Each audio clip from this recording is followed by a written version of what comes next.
सभी भाई और बहनों को जय यीशु। हम परमेश्वर पिता, परमेश्वर पुत्र और परमेश्वर पवित्र आत्मा का धन्यवाद करते हैं इस दिन के लिए, इस समय के लिए और इस टाइम के लिए। हम लोग अशुद्धता के बारे में बहुत सी चर्चाएं सुनते चले आए हैं, परंतु हकीकत में अशुद्धता क्या है, अशुद्धता कैसे आती है, अक्सर हम सुनते और देखते हैं। कोई कहता है यदि कोई नीच जाति का व्यक्ति कोई ऊंची जाति के व्यक्ति को छू लिया तो ऊंची जाति वाला व्यक्ति अशुद्ध हो जाता है।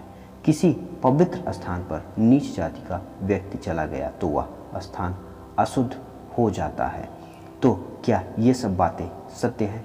तो मैं आपको बता दूं कि ये बिल्कुल असत्य है। असल में अशुद्धता हमारे मन में भरी है, क्योंकि ये बात मैं अपने से नहीं कह रहा हूँ, ये बात परमेश्वर का वचन कह रहा है।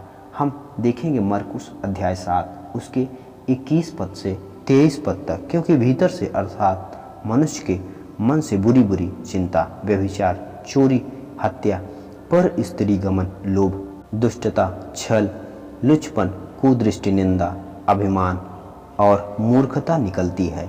ये सब बुरी बातें भीतर ही से निकलती हैं और मनुष्य को अशुद्ध करती हैं।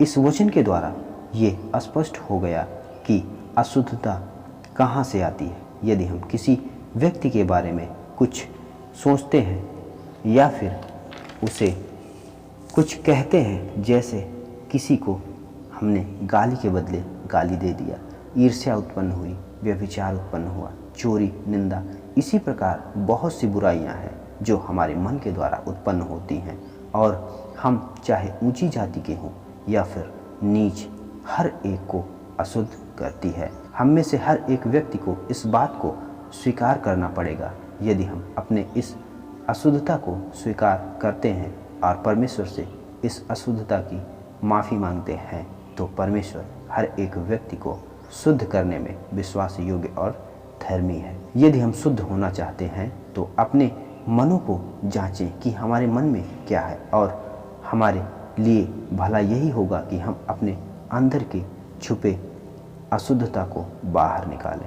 तो अशुद्धता का मुख्य कारण यही है कि हम अपने मन में अशुद्ध बात लिए बैठे हैं। सभी भाई और बहनों को जय यीशु। हम परमेश्वर पिता, परमेश्वर पुत्र और परमेश्वर पवित्र आत्मा का धन्यवाद करते हैं इस दिन के लिए, इस समय के लिए और इस टाइम के लिए।